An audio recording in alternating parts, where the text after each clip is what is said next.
La TVT au cœur de l'information.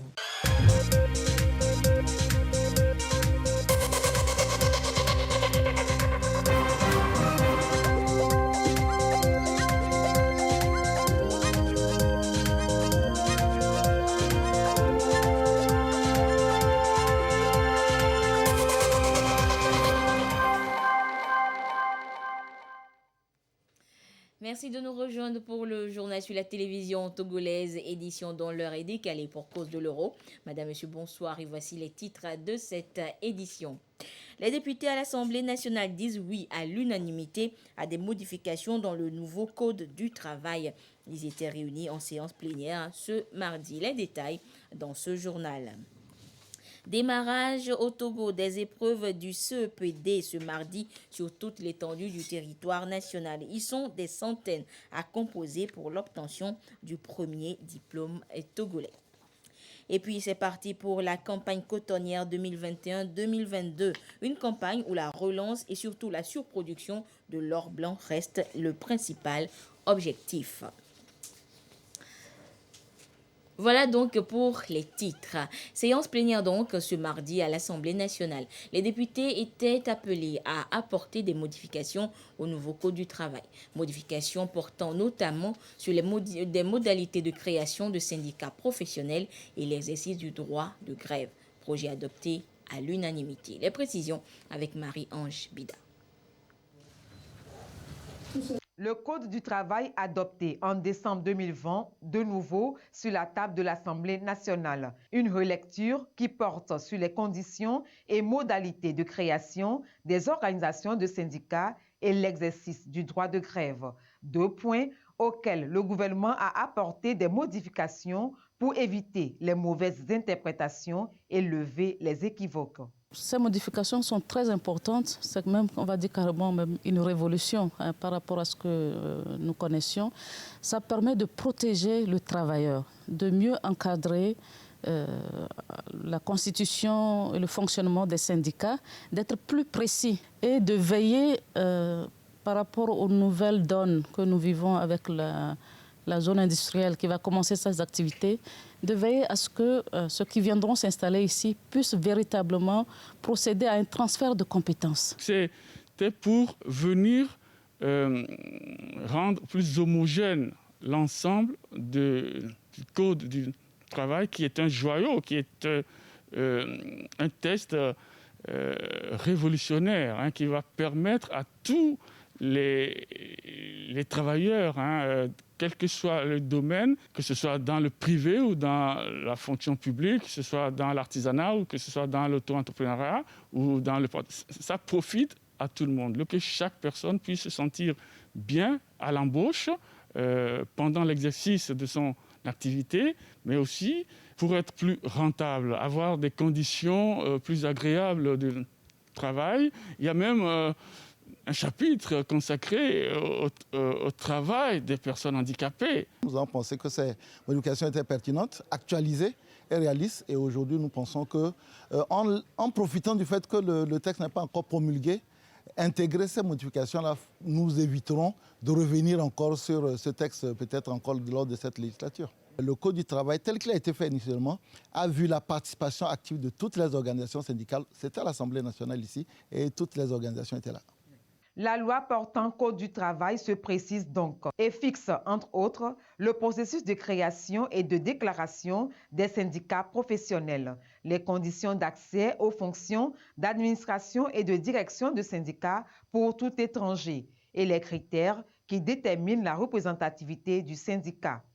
Les députés se sont également prononcés sur le droit de grève. Les modifications touchent les conditions d'une grève licite, encadre la grève dans les secteurs qui assurent un service essentiel et mentionne les conséquences de la grève.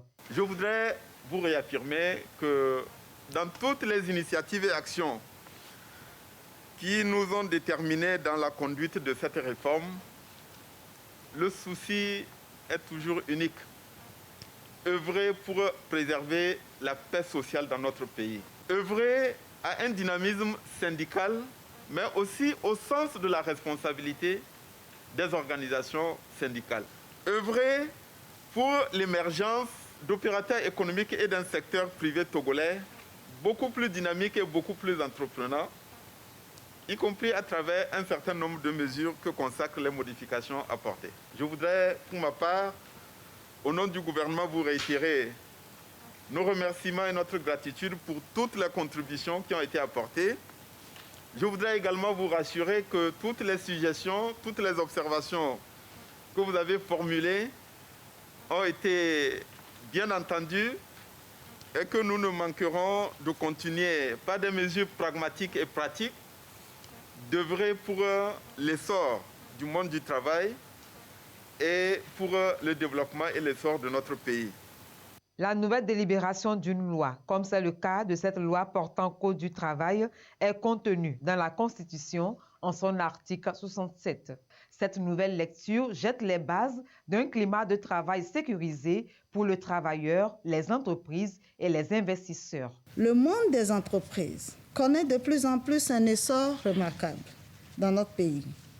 Cependant, face à la rude compétitivité dans l'espace ouest africain, le gouvernement, sous la très haute impulsion du président de la République, son Excellence M. Faure Sozimna Gnassingbé, a tout mis en œuvre pour élargir les consultations en vue de rendre le Code du travail plus attractif et propice aux investisseurs. Le projet de loi initial prenait déjà en compte tous les principes essentiels du droit du travail en harmonie avec la législation internationale du travail et a su rassembler dans un esprit de confiance les organisations syndicales et le patronat à son élaboration et à son étude.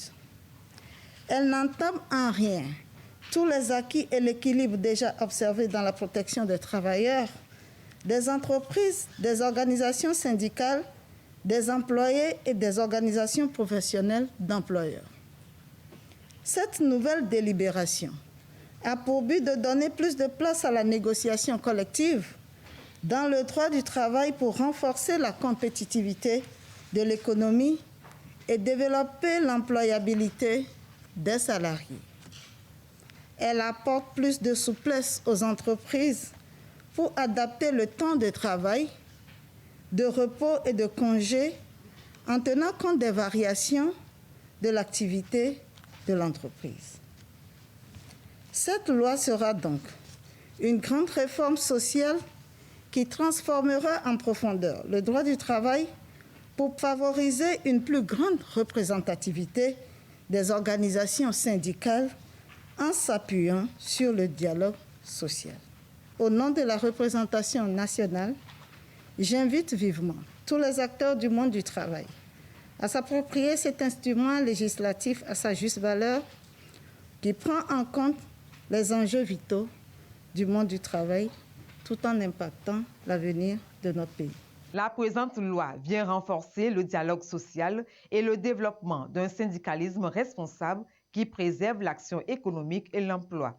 À la fin des travaux de la plénière, les députés ont fait à l'unanimité un standing ovation au chef de l'État pour la construction de la plateforme industrielle d'Aditi Copé qui devra générer des milliers d'emplois pour la jeunesse togolaise. La délégation allemande arrivée à Lomé depuis dimanche est en fin de séjour. Séjour durant lequel la coopération entre le Togo et l'Allemagne a été revisitée à travers plusieurs activités. Et la délégation quitte Lomé avec un sentiment de devoir accompli. Yasmine Kodia pour des précisions. Juste un au revoir, pas un adieu. Le ministre allemand, ravi de son séjour au Togo, repart de Lomé sur de bons sentiments. Avec la joie dans le cœur, et nous avons une impression excellente de votre pays et de votre population, et nous allons approfondir notre amitié. Nous sommes passés par le stade national tout à l'heure et on m'a dit que l'équipe de foot nationale n'est plus aussi forte qu'elle ne l'était dans le passé. Je me souviens encore en 2006, l'équipe de Togo a été dans ma patrie et je souhaite vraiment que le Togo participe à la Coupe mondiale d'ici 2 ans et sera champion africain. Voilà qui va réjouir plus d'un au-delà des éperviers. C'est en somme une visite bien remplie pour le diplomate allemand. Il a été reçu au lendemain de son arrivée à Lomé par le chef de l'État phare Essezemna Gnassingbé. Les échanges ont porté sur les différents axes de coopération entre le Togo et son pays, l'Allemagne. Un accord de coopération a été signé entre les deux pays. Aux côtés du Premier ministre, le ministre allemand a pris part à la pose de la première pierre de la construction du centre de formation professionnelle de la plateforme industrielle d'Adetikopé, PIA. La visite sur le site SNB et le don à l'Institut d'hygiène pour accompagner le Togo dans sa lutte contre le Covid-19 ont meublé cette visite à l'agenda serré du ministre allemand de la coopération Gerd Müller. C'est donc satisfait qu'il a repris les airs ce mardi en direction de Berlin. Et l'actualité ce mardi est également marquée par le démarrage des épreuves du certificat d'études du premier degré CEPD sur toute l'étendue du territoire national. Les candidats de CM2 étaient donc dans leurs différents centres d'écrit pour restituer leurs connaissances acquises. Et l'heure de la restitution pratique avait également sonné pour les candidats au bac 1 technique. Voyons cela avec Ramdan Bassine. Tôt ce matin, les candidats au CEPD, cartes scolaires, stylos, ensemble géométrique à la main sont prêts pour leur examen. J'ai allumé le son, après mes leçons, CM, CMA et 18 ans. J'ai allumé ma conjugaison, études de test. J'ai appris mes leçons. Je suis prêt pour l'examen. Contrôle de présence. 38 860. Dankale Gracia. Dernières instructions d'usage avant le début des épreuves. Tout le monde va le cadre. Il y a 2 en haut, 2 en bas. À l'EPP Nouvelle Marche, élèves et enseignants ont répondu présent. Un crochet à l'EPP Atikpa Igakonu, le ministre délégué Kokou Eke Odin lance la première épreuve, l'étude de texte qui a pour titre « Les petits commerces de femmes ». Vous êtes la relève de demain. N'est-ce pas? Les futurs collégiens feront face pour la première journée aux épreuves de calcul, éducation civique et morale et au dessin. Ce même jour se déroule le baccalauréat première partie des filières techniques. Aujourd'hui, les épreuves pratiques anticipées. Pour le ministre délégué, le Togo a besoin de professionnels compétents, surtout à l'heure de sa nouvelle vision 2020-2025. Ce que j'attends de ces candidats, c'est de devenir des professionnels compétents, capables de répondre à la demande des industries, des sociétés et du peuple togolais. Vous voyez, le chef de l'État fait des efforts pour lutter contre le chômage des jeunes. C'est pourquoi la formation technique et professionnelle est au premier plan. Pas plus que hier, on a posé la première pierre pour la construction d'un centre de formation professionnelle à la PIA. Mais en attendant, les centres qui sont là aussi ont des soutiens. Et ceux que nous avons ont l'opportunité maintenant d'intégrer la PIA avec les entreprises qui vont s'installer. Les entreprises annoncées sur la plateforme PIA n'attendent que des main-d'œuvre qualifiées. Les plus jeunes sont donc en examen sur toute l'étendue du territoire national pour l'obtention du CEPD. Le respect des mesures barrières contre la Covid-19 était également de mise dans les centres d'écrit de Kara et de Sokodé. Le compte rendu avec Nestor Mozo et Désiré à l'œil. L'école primaire publique centrale d'Awenjiro dans la Kosa, centre retenu pour le lancement symbolique de l'examen du certificat d'études du premier degré CEPD dans la région de la Kara. Les autorités locales ont donné des conseils aux candidats inscrits dans ce centre avant de les laisser se soumettre au contrôle d'identité et rejoindre leur salle. Du centre d'Awangelo, ces autorités se sont rendues dans certains autres centres pour constater le démarrage de cet examen qui ouvre les portes du collège. Il n'y a pas d'inquiétude, il n'y a pas de souci majeur. Nous rendons grâce à Dieu pour cette année qui a connu une sérénité absolue du début jusqu'à la fin. Pour le compte de l'année 2020-2021, la région de la Kara a enregistré 21 696 candidats contre 21 570 l'année dernière. L'examen du CPD va se dérouler sur 3 jours. Le certificat d'études du premier degré CPD 2021 a démarré au Togo. La seule condition pour devenir collégien à la rentrée prochaine, c'est la réussite à cet examen. Dans la région centrale, ils sont 20 775 candidats, dont 9 966 filles. Première épreuve, l'étude des textes intitulée « Les petits commerces de femmes ». Après cet exercice, ce candidat réagit. Je trouve cette épreuve abordable. Je suis sûr que j'aurai une bonne note et je vais réussir. Je suis très content et je crois que les autres épreuves seront comme ça. Le CPD 2021 est effectif dans la région centrale et se déroule dans des conditions strictes, le respect des mesures barrières. Tout se passe normalement sur le terrain. Tous les surveillants sont à leur poste. Nous avons 2 surveillants par salle. 30 élèves au maximum par salle. Un grand merci aux premières autorités de ce pays, en commençant par le chef de l'État, qui nous ont instruits à chaque moment à faire face à la pandémie. Le représentant du pouvoir central de Tchaoudjo, le colonel Matedou Mompion, accompagné des responsables de l'éducation dans la région et autres acteurs, ont fait le tour de certains centres pour constater l'effectivité de l'examen et encourager ces tout petits Benjamin des classes d'examen au Togo. Même son de cloche à Atapamé comme à Daparan pour obtenir le tout premier diplôme de leur vie. Les élèves du CM2 mettent toutes les chances de leur côté, comme l'ont constaté sur place Sylvain Abdou et Gérard Lagoudou. Vérification de nom dans ce centre décrit par certains candidats pour s'assurer de la salle à composer au moment où certains reçoivent des conseils de leurs enseignants avant l'entrée dans les salles d'écrit. Puis, place à l'appel des candidats pour contrôler leur identité et se dépouiller de tout objet non autorisé. C'est le constat fait ici à Amou-Oblo dans l'Amou avant le démarrage de la première épreuve, l'étude de test. Déjà à 6h30, les élèves étaient déjà en place. Ils sont là dans la cour. À 8h, ils ont démarré l'étude de test. Et tout a été fait dans de bonnes conditions. Que ce soit à Amou-Oblo, à Gadji, Amlamé dans l'Amou, Bélé Adeta ainsi que à Tapamé dans le Gou, le CPD, certificat d'études du premier degré, se déroule donc bien dans les plateaux. Tout a bien démarré, le dispositif est en place, nous constatons le calme et dans tous les centres que nous avons visités. Cette année, on peut dire que c'est une année spéciale, pas de perturbations et en conséquence, nous aurons de bons résultats. Nous comptons dans la région des plateaux 298 centres d'écrit pour 45 254 candidats, dont 21 749 filles. Les épreuves du certificat d'études du premier degré CEPD ont bien démarré dans la région des Savanes. Pour effectuer sa visite, la direction régionale a ciblé la préfecture de Kwendial.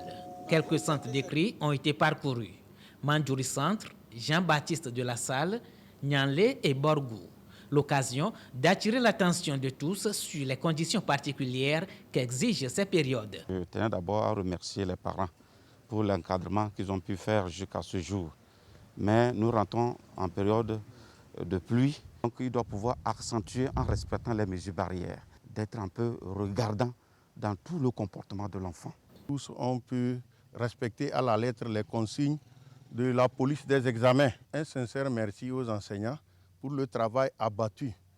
C'est une année où il faut travailler au quotidien à cause de la pandémie. La région des Savanes compte 24 836 candidats inscrits, dont 11 484 filles réparties dans 157 centres d'écrit.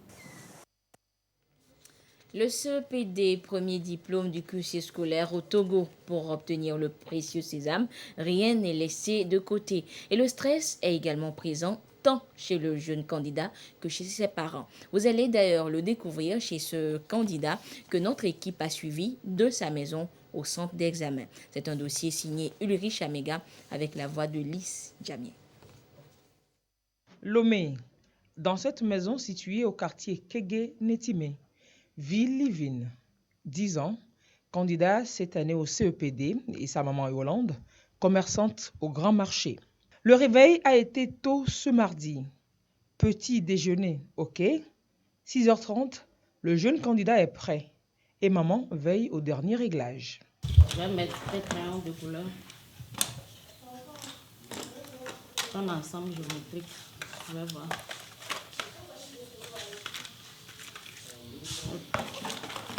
Des bavettes, ça c'est important. Je suis en train de réviser parce que aujourd'hui on a études et tests mathématiques, éducation sociale et dessin. L'instant est unique et même s'ils sont confiants, les parents ne peuvent éviter ce stress qu'ils vivent peut-être un peu plus que leurs enfants. Je suis un peu stressée, mais bon, j'ai confiance en lui. C'est un enfant qui étudie beaucoup, qui est sérieux et bon, je sais qu'il va réussir. J'ai confiance en lui. Il a... Non, je sais qu'il va réussir. Non, pour ma part, moi, j'ai pas peur. Il y a tout ce qu'on a fait à la maison ici. Et aussi, je sais qu'il va réussir parce que je connais sa capacité. Viens, on va partir. C'est l'heure de prendre la route du centre d'écrit. C'est à près de 20 minutes de la maison.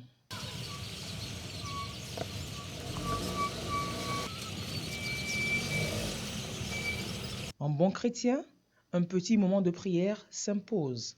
Dans les rangs, Livine attend patiemment son tour pour rejoindre sa place. Je me sens prêt pour le combat.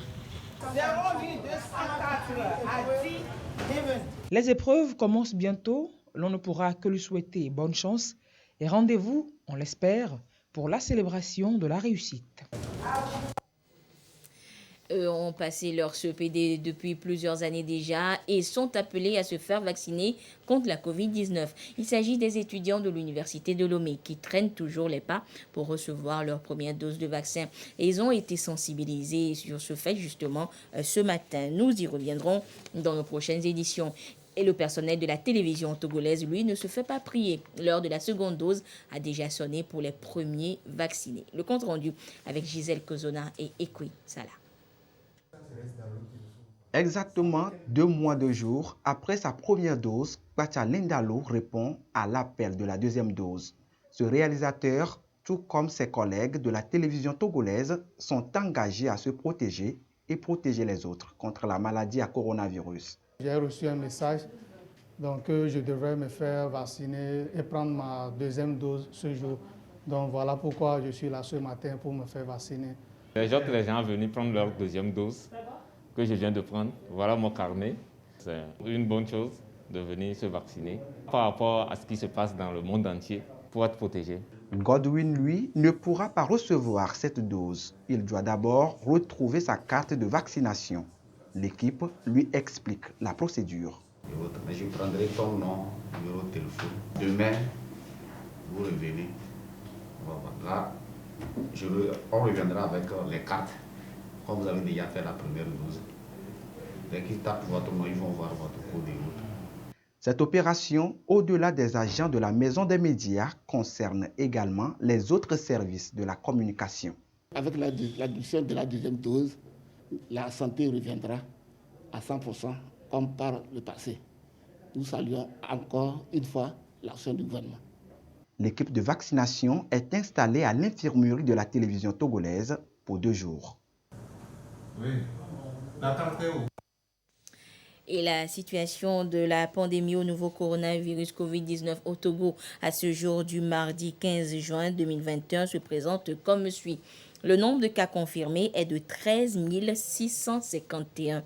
20 nouveaux cas depuis hier. Le nombre de personnes guéries s'élève à 13 316. 8 nouveaux guéris depuis hier. Le nombre de cas actifs est de 209. Et le nombre de décès est de 126. Un communiqué signé par le ministre en charge de la Santé, professeur Moustapha Mijiawa. Et je vous le disais également en titre, la campagne nationale cotonnière 2021-2022 est officiellement ouverte depuis cet après-midi à Lomé par la nouvelle société cotonnière. L'enjeu de cette campagne avec Olam comme actionnaire, la mobilisation nationale autour de l'or blanc était entre autres sujets évoqués lors du point de presse de lancement. Le compte rendu avec Chazana Baga. L'enjeu pour le groupe Olam International, qui a pris les rênes de la nouvelle société cotonnière du Togo, NSCT, en décembre 2020, est de parvenir à une production de 135 000 tonnes de coton-graine pour la campagne 2021-2022. La cible à moyen terme, 225 000 tonnes à l'horizon 2025. Cette vision est partagée ici avec les journalistes au cours de cette conférence de presse. L'idée est de passer par les médias pour mobiliser l'opinion nationale autour de l'or blanc, une culture stratégique pour l'économie nationale. Première culture de rente des exploitations agricoles, le coton s'affirme comme la première culture industrielle du Togo et le quatrième produit d'exportation du pays. Il est l'un des produits agricoles qui contribue de manière substantielle au produit intérieur brut à hauteur de 1 à 4,3% selon les années. La filière s'est engagée à augmenter durablement la production pendant les 5 prochaines années et au-delà et améliorer les revenus des producteurs et moderniser l'outil industriel. Cette rencontre clôture 3 mois de tournée nationale dans les 6 directions régionales de soutien à la production cotonnière où la NSCT a fait le bilan de la campagne écoulée marquée par la chute drastique de la production qui est passée de 116 000 tonnes à 67 000 tonnes. La baisse du prix du coton-graine de 265 francs CFA à 225 francs CFA, les poches de sécheresse et les inondations sont les causes évoquées. Pour la nouvelle campagne 21-22, l'espoir est permis avec le groupe Olam qui a pris des mesures innovantes pour relancer la production. Pour ce faire, NSCT entend renforcer l'encadrement de proximité par le recrutement de 70 nouveaux ATC, techniciens de terrain. Approvisionner les producteurs en intrants de qualité. Sélectionner et mettre en place les bonnes semences. Renforcer la mécanisation. Cette campagne sera aussi l'occasion pour la NSCT de mettre en œuvre la certification du coton togolais, CMIA, pour améliorer les revenus des producteurs, suivant la formule de calcul du prix du coton-graine. Autre mesure phare annoncée, le prix du kilogramme de coton-graine. Il augmente significativement de 225 francs CFA à 254 francs CFA. Un fonds de stabilisation du prix du coton au Togo est également annoncé pour les prochains jours. Mais déjà, un crédit de 9,6 milliards de francs CFA est octroyé aux producteurs en intrants et en produits phytosanitaires. 90 tracteurs sont également positionnés dans les régions. Avec la NSCT, le groupe Olam International entend faire de la production cotonnière au Togo un levier de développement communautaire. Et puis ce communiqué à présent du ministre du Développement à la base de la jeunesse et de l'emploi des jeunes. Dans le cadre de la Journée internationale de la jeunesse qui sera célébrée le 12 août 2021, le ministère du Développement à la base de la jeunesse et de l'emploi des jeunes lance un appel à projets pour sélectionner et primer 20 meilleurs micro-projets portés par des associations de jeunes. L'objectif de cette initiative est d'encourager et valoriser l'engagement civique des jeunes regroupés au sein des associations dans notre pays.